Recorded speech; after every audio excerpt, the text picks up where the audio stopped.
Good thing for Yankos, although maybe now he has to play the Tom Kench and go bottom lane, which would not be nearly as fun for him, although unless he's playing an actual champion, I don't think he's going to have a great time. Let's just see, Andrew. That's what I'm saying. Let's just see. Let's What's find out where he's going to go, what he's going to do. On this episode, banned away. Will it funnel? I'm ready to find out. Rakan banned 2. We know that one helps with the will it funnel strategy. Okay, so the analyst desk was saying ban out all of the carries, but when you talked to Perks on PGL last night, he's like, yeah, dude, we got so many champions you can play, there's no way you ban us out.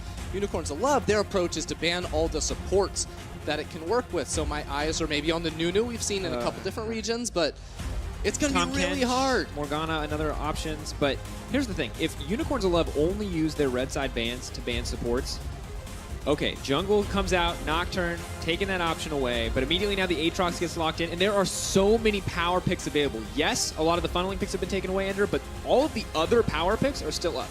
Yeah, and I'm specifically looking at Unicorn's draft in this game because I think yesterday a lot of the issue is that they drafted laners that didn't have priority early on, and Cold wasn't on a champion that could make proactive plays to bail them out. I want to see a lot more aggression out of them, especially because you have to assume, if you're the Unicorns, that you are playing against some sort of funnel strategy.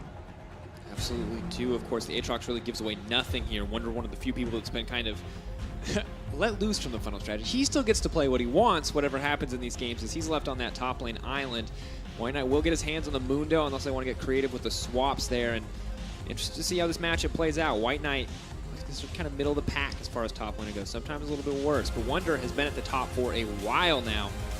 There's a lot of pressure to perform, but they talked about it on the desk, Ender. Pyke coming in for Totoro. This is good news. I love this because there's a few supports in the league that have really started gravitating towards this champion. 2 of those being Wadid and Wonder. I know I've been seeing Wadid playing that on the stream, doing a lot of fun stuff, so definitely one of those champions that can make a lot of plays in the early game, and specifically for Totoro, it's about teaming up with Cold to enable their carries to get that early advantage. Now, folks, I don't want to alarm you, but Yankos does have Smite.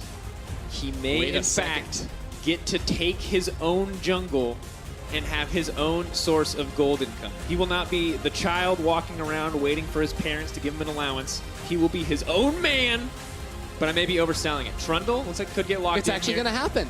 He's Yankos playing a jungler. We don't know yet. We know that. We don't know yet. Okay, so Shen has been locked in. This could be mini flex picks, but it's looking like G2 will not funnel. Conspiracy theory, it's Aatrox, Shen bot lane, Trundle top lane, and they still pull out the funnel, Dracos.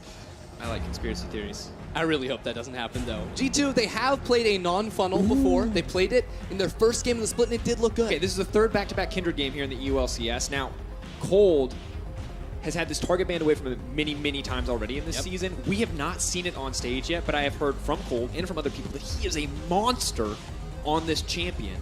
I am excited to finally see it in his hands. And we've already seen what this Kindred can do against the Trundle. It had one game against Trundle, or just popped off completely, but you definitely don't want to fall behind on this champion because it means you won't be able to go into the enemy's side of the map and get those marks and unlock your full potential. And for Cold, he absolutely needs to be on the forefront of his team's damage.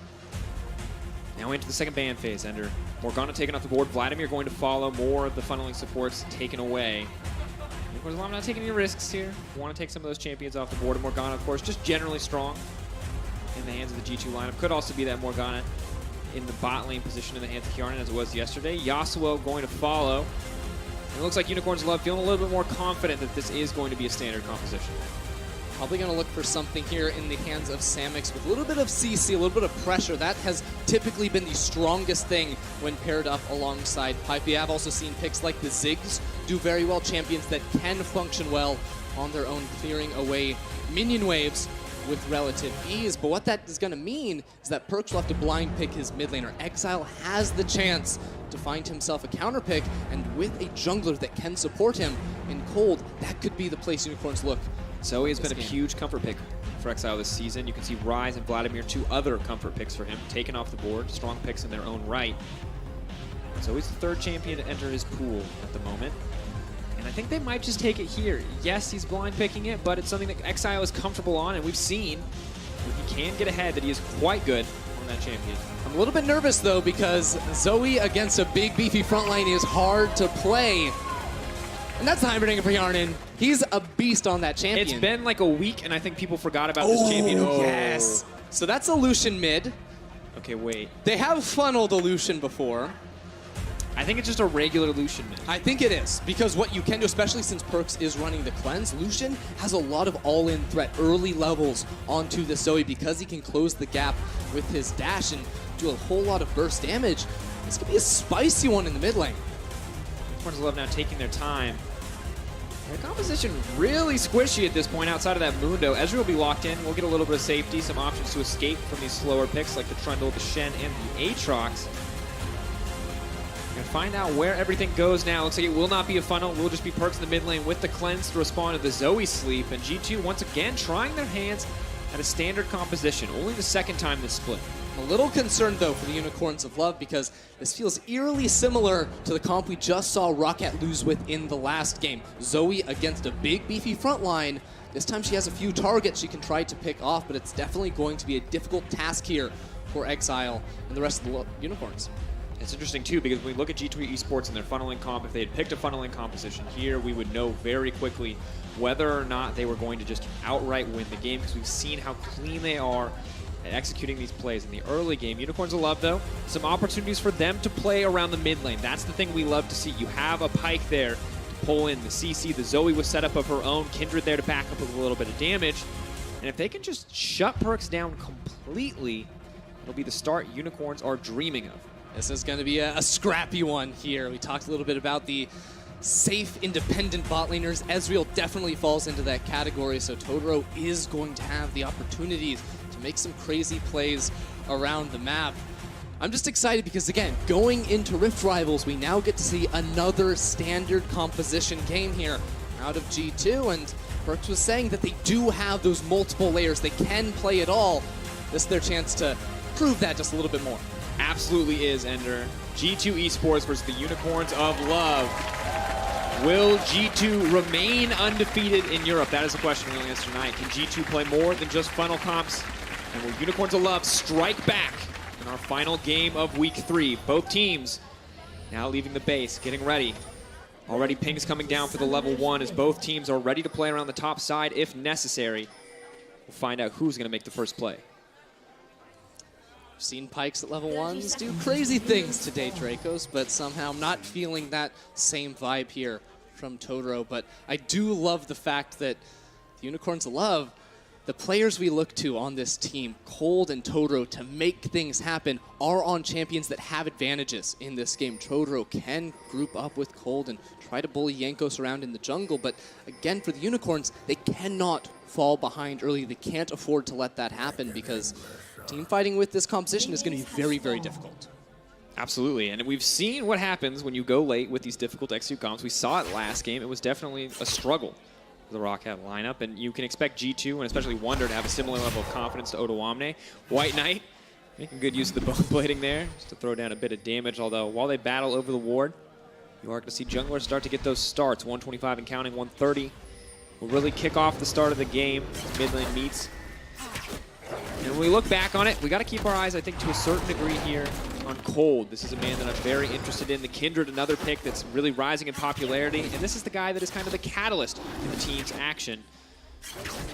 And this is, thank you, stats team. So who's the real jungler? Yeah, who's the real, can Jankos even jungle, really? Isn't this guy a support main? That's what I thought.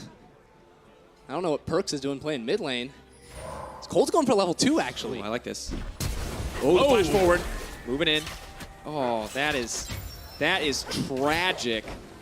Flash traded for Flash in the end. They're happy to have that advantage, but Jankos is here trying to take this one down. It looks like he is going to be able to cut through it. Cold knows that this is happening. The smite drops.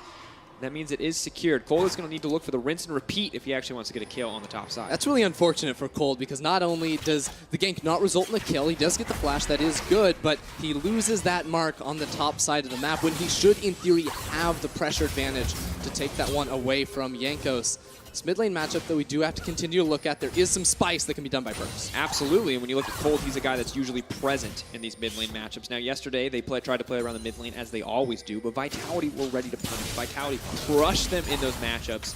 We talked about the draft for Unicorns of Love being a bit of a weakness. Exile still playing with fire, though.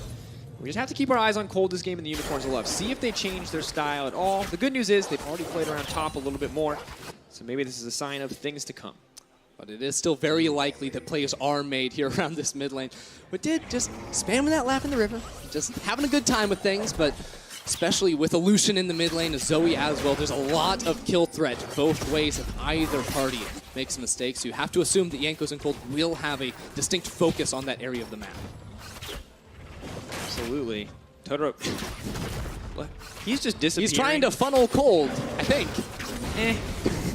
I'm going to say, for the will it funnel question, I'm going to say no this time, Ender. Not going to funnel. On the bot side, interesting enough, Totoro opting for the Relic Shield.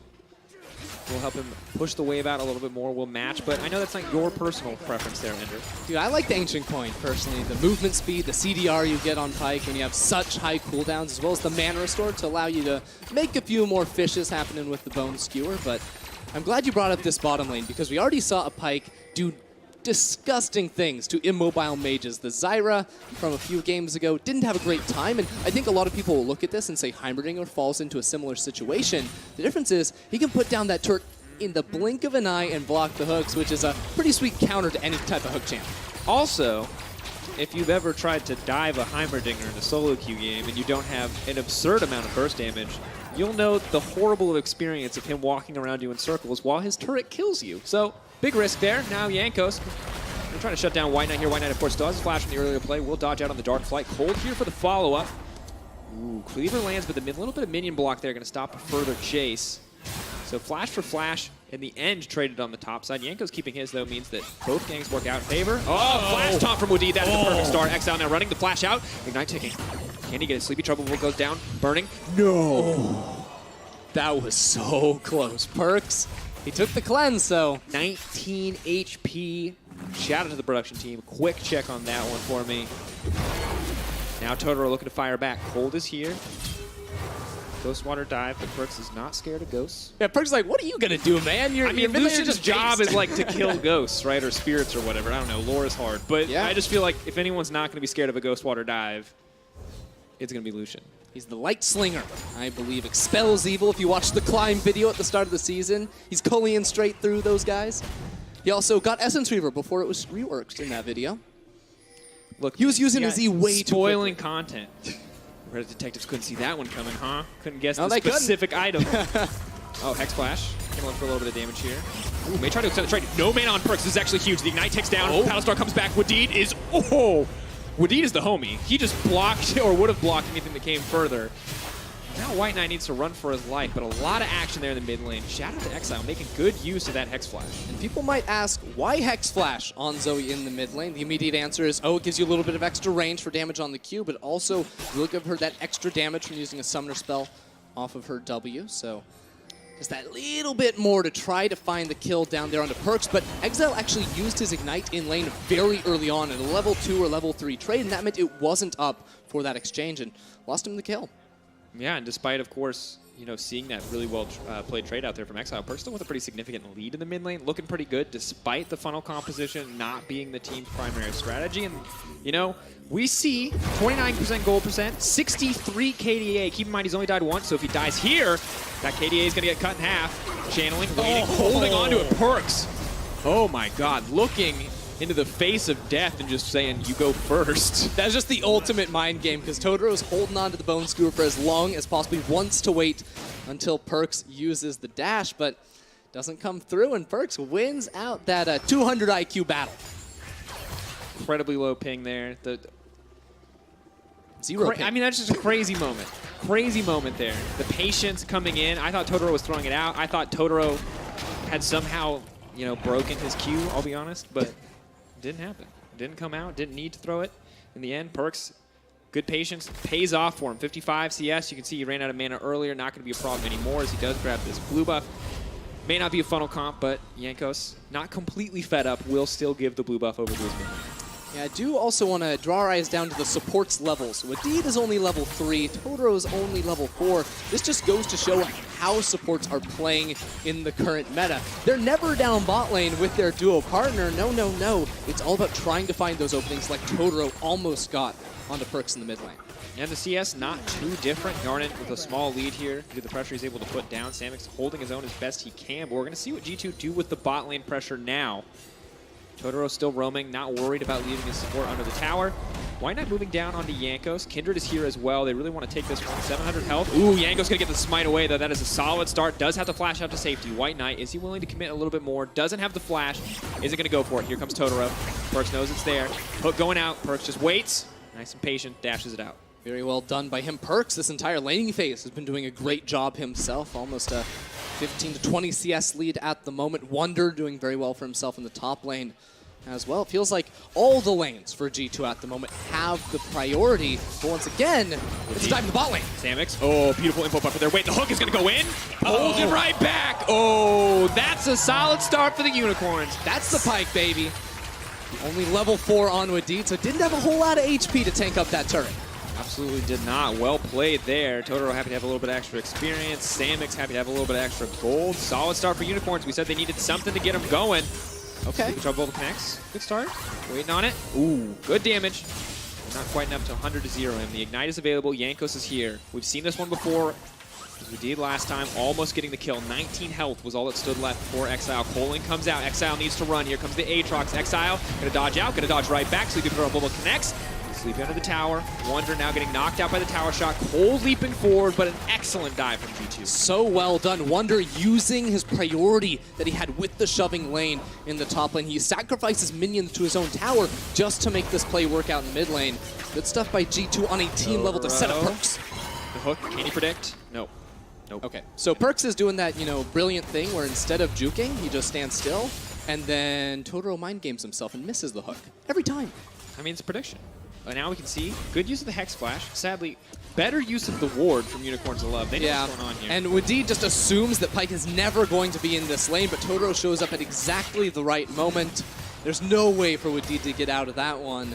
If he runs in a straight line, he's going to get hooked. And just well played from Totoro. This is a guy we've been praising a lot on the Unicorns of Love lineup here from Desk as well.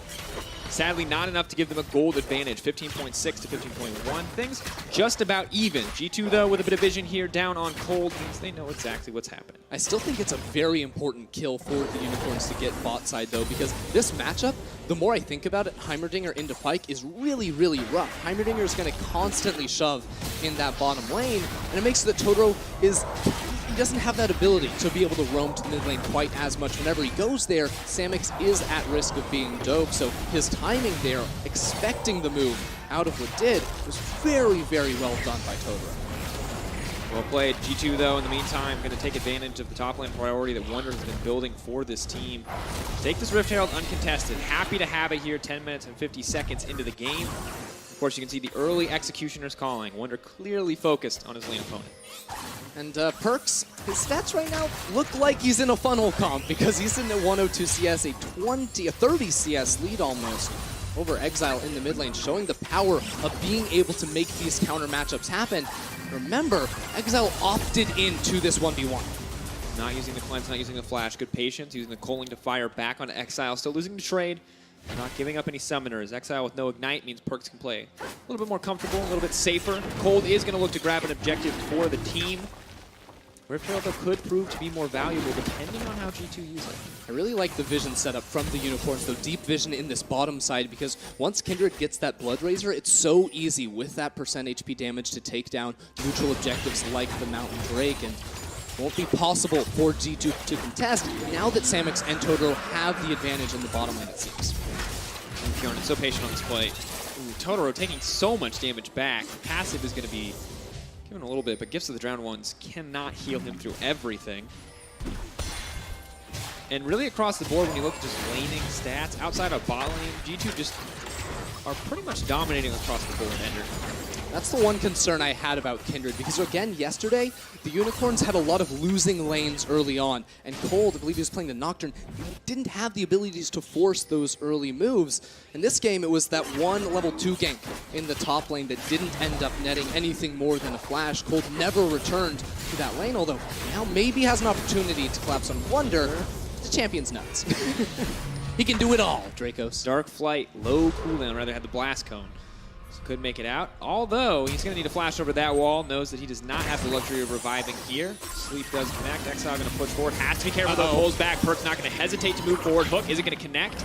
Totoro hitting the field goal here. And now Hjarnan takes bot lane tower. So across the board, G2 are winning out on these exchanges. Yes, Flash is lost on the top side, but about a 2k gold lead in G2's favor is going to be a good look.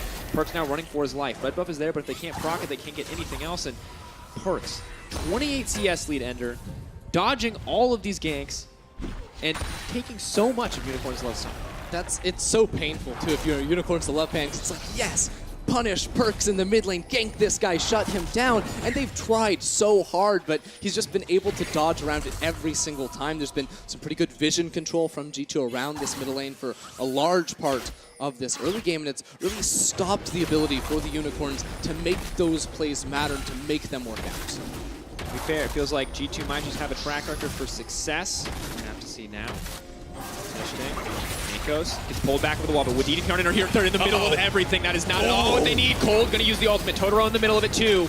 Wants to make it out. Cold gonna try to leave to safety. Exile's in the middle of everything, but no. Heimerdinger gonna grab the kill onto Kindred. That's the double. He doesn't even go over the wall. He is sitting in that Krug camp, happy to just clean up. Throwing so much damage over that wall, and Wonder during this play rotates down into the mid lane, shoves that wave out, and G2 are going to get yet another turret, the cherry on top of that beautiful fight. And you can see G2 learning from the game they watched before. Slow and steady wins the race with the style of composition. They've seen the Kindred vulnerable, don't want to give it that time, and just pushing forward, making the most out of this Rift Herald. Samix is here, but has to be careful.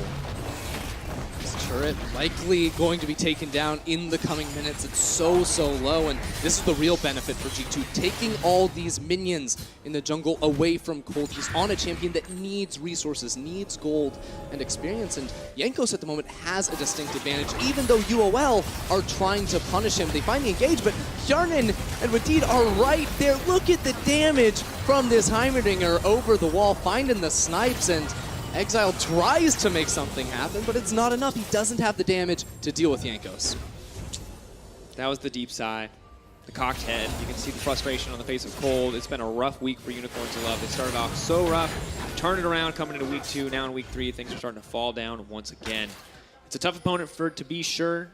Odds are stacked against them. Jarge gave him a lowly 1% chance for the upset. All things considered, though, only 3k down. They have a Mountain Drake backing them up. It is going to get a little bit worse here as Perk continues to pressure on the top side. And we'll see how long Unicorns of Love can hold out and if they can find an opportunity to come back. Totoro. Both not going to connect. Perks, look for the pulling, is going to tank the tower. Totoro with a body block. He does not care.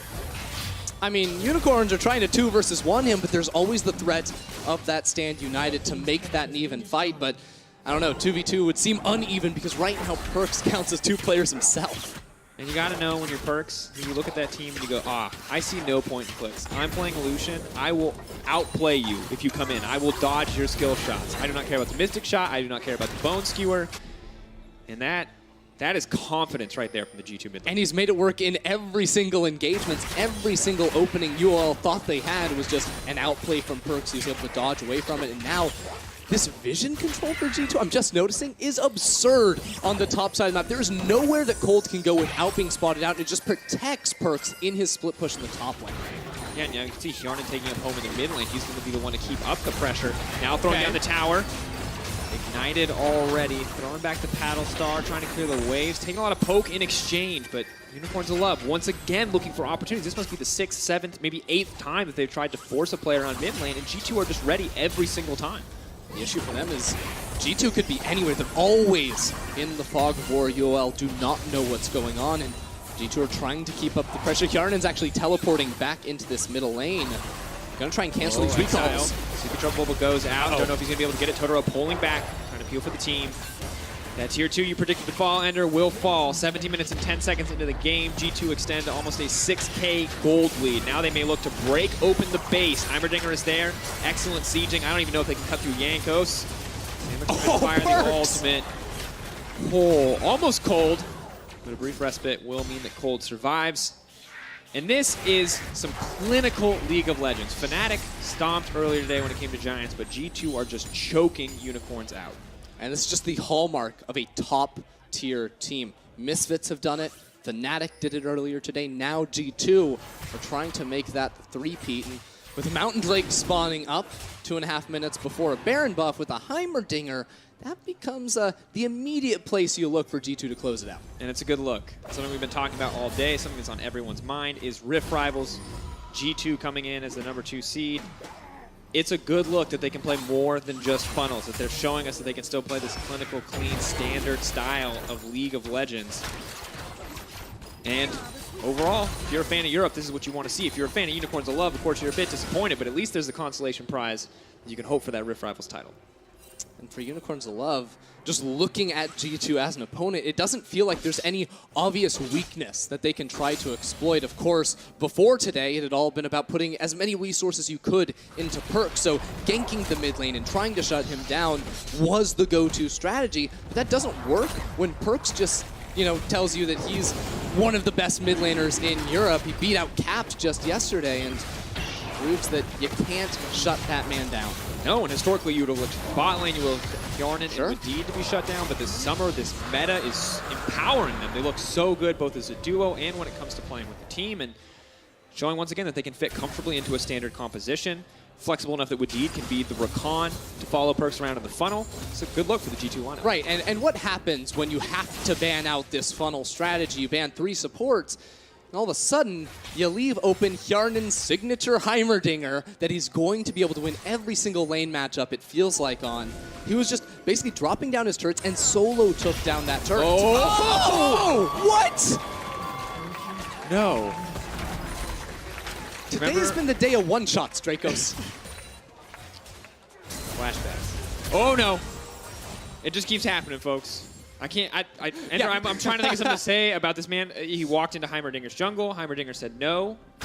Said no trespassing. I have the right to shoot you. He shot him. Well, there you go. Dead. Oh no, it just does not stop from G2. I mean, that Baron buff we talked about, it just now spawned up. G2, this is the... there you go. Here we go, guys. We're going to contest a blue. The damage. Uh-huh. Tell me about it, Dracos. What did you see happen? Until I saw the blue spawn, I thought he was legit just waiting there, like, I'm going to kill the first person who walks into my jungle. And then the blue spawn, and it made sense. But just fantastic play from Yarnan. 3-0 on this Heimer. If you had told me that this is the champion he popped off, I would have assumed you were BSing me at the start of the season, but definitely a powerhouse player when it comes to pulling up this pick. Oh, Perks. Oh, the sidestep once again. The Ignite does go down. Totoro on the way in. G here on the side, though. The Phantom Undertow going to be used to pull him back to safety, and still just poking at G2, looking for an opening. Try and find a hole in that armor, but it's just not happening. G2, I mean, they can just look for an all-in if UOL overstep. Finally get a hook! Oh, no. Well, ulti?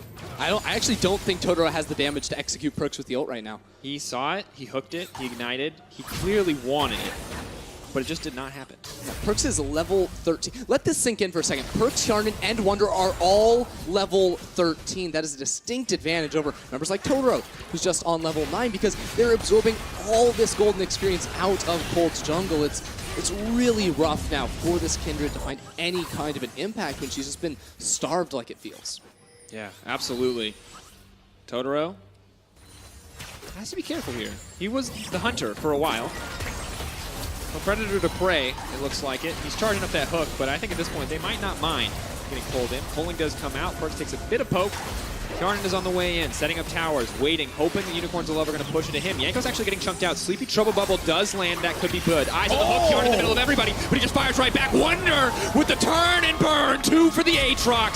Samix now running for his life.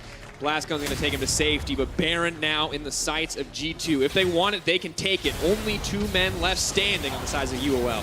So, NA, they're going to need a little bit of handicap in Rift Rivals. I'm going to give them a hint. Ban Hjarnan's Heimerdinger, because that is absolutely disgusting. That man just solo carried that team. I'm just going to say, you and Vedias keep posting hints specifically for how to beat G2. I mean, I feel like you've got it out for them. Teams need it. Look at this. It's so clean and methodical from G2. 9K gold lead, mountain to mountain, 5 turrets to 1. 5-0 G2 about to be a 6, or 5-0 G2 about to be a 6-0 G2. And Unicorns Love looking well on their way to 2-4. And You can see why. The beautiful turn and burn here. Hjarnan, get ready for it, because he's going to give him the big E on 3 members. Gets a stun on 2, the damage onto a 3rd. Oh, that was crazy. Yeah, those moments, if you ever play a game, you know those moments, because those are the moments you scream. It's like 2 in the morning, and your significant other or your mother goes, "What are you doing?" But you know it was worth it, because you shouted. It was that wombo combo, and it just feels so good. So, so good. Now, G2, they're going to be setting up. All right, Moose, what you got for us?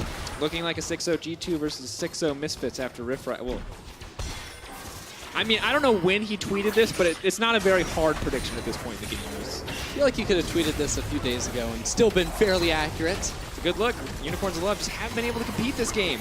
They're getting split across the map. Hjarnan throws down the big tower. Exile is now running for his life. Perks is ready to kill everybody. Hjarnan grabbing 1. Perks getting 1 in this chains. The Zoe is dead. White Knight now running. He's just a meat shield for the squishier members. And Perks is fearless. Black Cleaver, Blade of the Room King, a BF sword.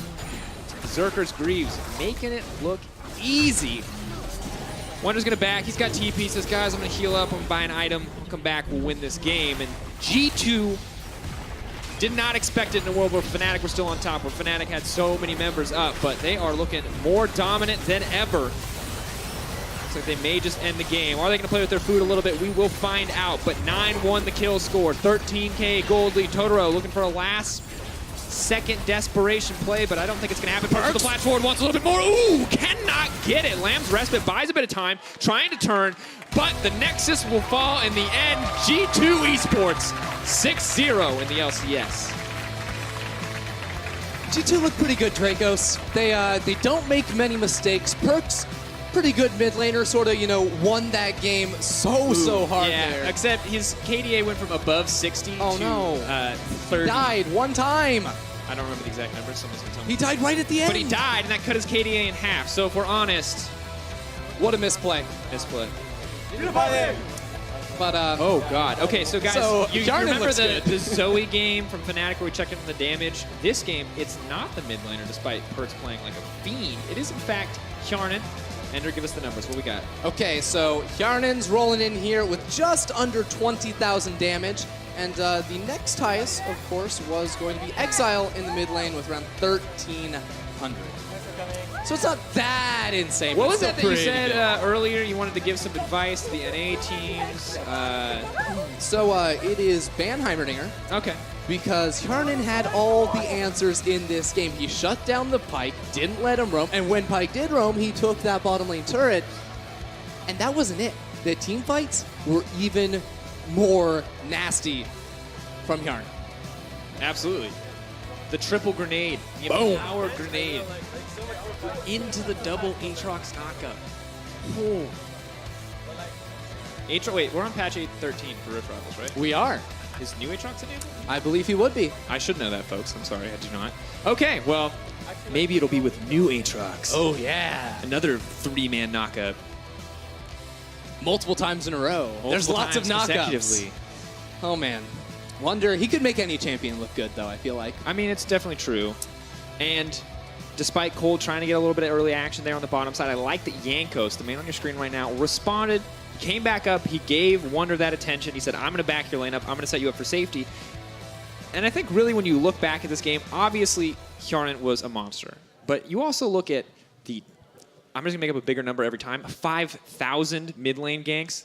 5,000. That Perks dodged, that Perks lived through, where he shouldn't have. The time he almost killed Exile and turned it around, that is an all-star performance. There were so many crazy things in this game, but I think Europe going into Rift Trials have to be very, very confident. Not only G2 looking so clean, Splice, they had a 2-0 week. The only loss one of our 3 teams had was from Fnatic against the impossible to beat looking G2. Very true. I think overall it's a solid state for G2 to be in. The battle for the top of Europe just continues to go on. And really, I think it's so hard because earlier today we were on the desk for pre-game. Ready check. Ready check. I keep wanting to call them so Ready sorry. check. Hashtag ready check on Twitter 30 minutes before the show every day. That's true. Thank you. Good job. So we're talking about this, and it's really hard to talk between G2 Esports and Misfits, who's actually on top. And when every time G2 Esports show us something new, it's like another notch in their belt, like something else in their favor when it comes to deciding who is actually the best in Europe right now. There's so many fun matchups to look at in that game. I think Maxlor versus Jankos actually playing a jungler is a pretty good one, but also that bottom lane is really exciting now that Hjarnan is stepping up in the Summer Split. Absolutely. Well, as we close out the week, you guys at home can take to Twitter and vote for your players of the game. This time it stands between Hjarnan, Perks, and Wonder. And this one's really tough. I still feel like it's Perks, but I don't want to influence you guys, so forget I said that. I already said it, so it's too late. But you anchored them, Dracos. You're not supposed to do that. Yeah, I think the integrity of this poll has now been thrown out the window. I'm going to say you should vote for the other two guys. Now we fixed it. Is that how that works? I don't think so. All right, okay. All right, well, for more on G2's win, let's hear from their jungler and their top laner. Thank you very much, gentlemen. I am, in fact, joined by Wonder and Jankos. And, guys, G2 didn't play a funnel comp. They said it couldn't be done. Tell me about your composition today. I played the jungler, and I'm really glad. But I didn't do much this game, so that feels bad because I didn't carry. So I guess next game I'll probably play support. I will get downgraded again. Also, when they were trying to kind of talk about us right there, they said that I'm a jungler, you know. But I'm actually not a jungler, I don't know anymore. I'm just playing top lane, I'm playing jungle. It's weird, but it was fun today. Well, you were able to help your buddy right over here quite a lot after he got, if I might quote, cheesed at level 2. So Wonder, I mean, what do you have to say about that? I feel like Jankos is backing you up all the time. Yeah, I mean, like these 2 games to this week, I got cheesed level 2, or like I got level 2 ganked at least. And today I didn't die, so that's a plus. But I was playing Aatrox today, and I was not very useful either. And so I'm probably going back on a tank as well next week, or at Rift Trials. But yeah, I don't know, like Jankos and me, we have like an alright synergy. Of course, you can't really see it when we are playing because we are playing funnel comps and I'm kind of playing without a jungler. So I'm playing without my body Jankos here. But yeah, I think I did alright. And I kind of called that Mundo had no flash, even though it was Kindle to flash, I think. And that's why I baited him to come top, you know, even though he thought it was a free kill, but it was really not. It was just a flash burn. I'd like to add something. First of all, Wadi died, and he's really bad, and he should improve. And the way he gave up the kill it just made me disappointed with him. Because I would never do that as the best support in Europe. That's first of all. Okay, so you're going to fight for who gets the smite. All right, well, let's move away from this one. I want to sow any discord in your team.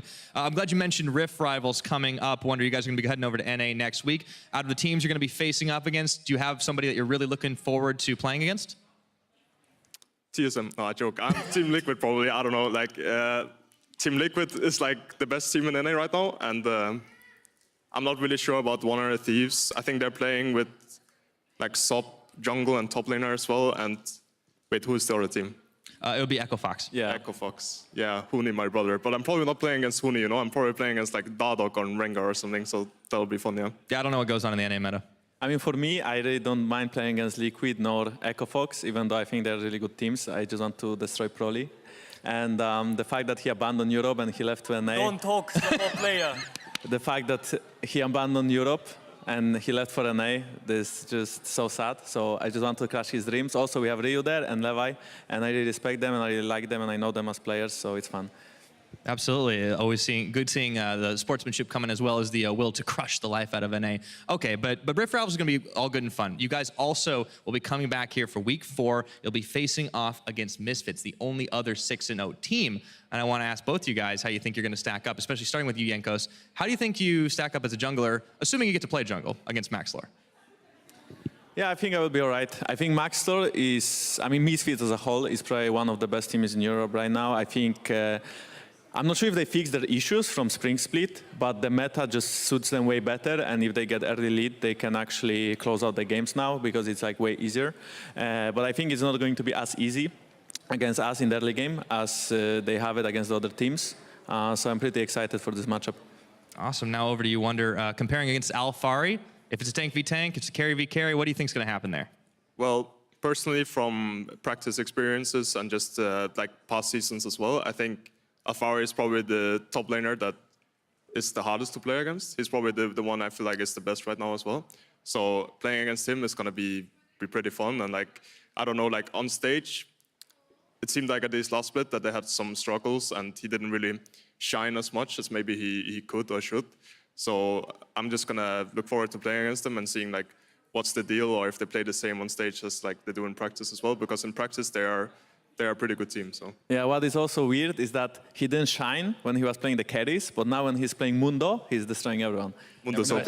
Yeah, Mundo is OP, or maybe tanks are just superior, and Wanderer should play tanks, and I should play carry junglers and not supports, and that would be great. I have so many tank games to split. Like I don't know. Like All right, all right. I hate to cut you guys off on that bombshell. We're going to toss it over to the post-game lobby.